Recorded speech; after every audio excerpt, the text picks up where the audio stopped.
केंद्र की सरकार जात की गिनती नहीं करवा रही है।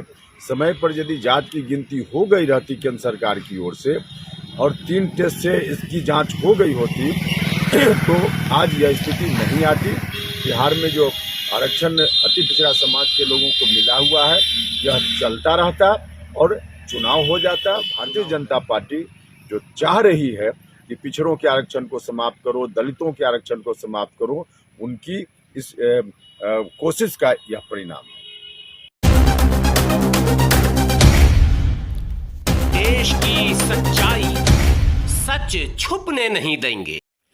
पटना उच्च न्यायालय द्वारा अभी फैसला हुआ है कि बिहार में जो नगर निकायों का चुनाव चल रहा है उसमें अति पिछड़ा का आरक्षण समाप्त होना चाहिए और समाप्त करके बिहार की सरकार फिर से नोटिफिकेशन जारी करे तब चुनाव कराए। तत्काल सब चुनाव को रोक दिया गया है।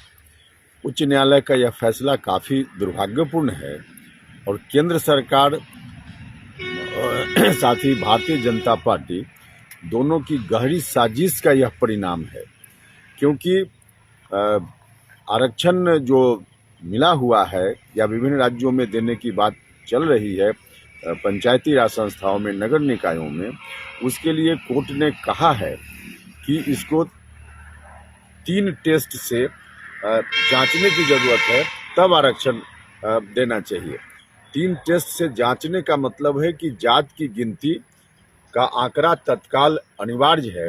केंद्र की सरकार जात की गिनती नहीं करवा रही है। समय पर यदि जात की गिनती हो गई रहती केंद्र सरकार की ओर से और 3 टेस्ट से इसकी जांच हो गई होती तो आज यह स्थिति नहीं आती। बिहार में जो आरक्षण अति पिछड़ा समाज के लोगों को मिला हुआ है यह चलता रहता और चुनाव हो जाता। चुनाव नहीं रुकता, लेकिन रुका है चुनाव, यह दुर्भाग्यपूर्ण है।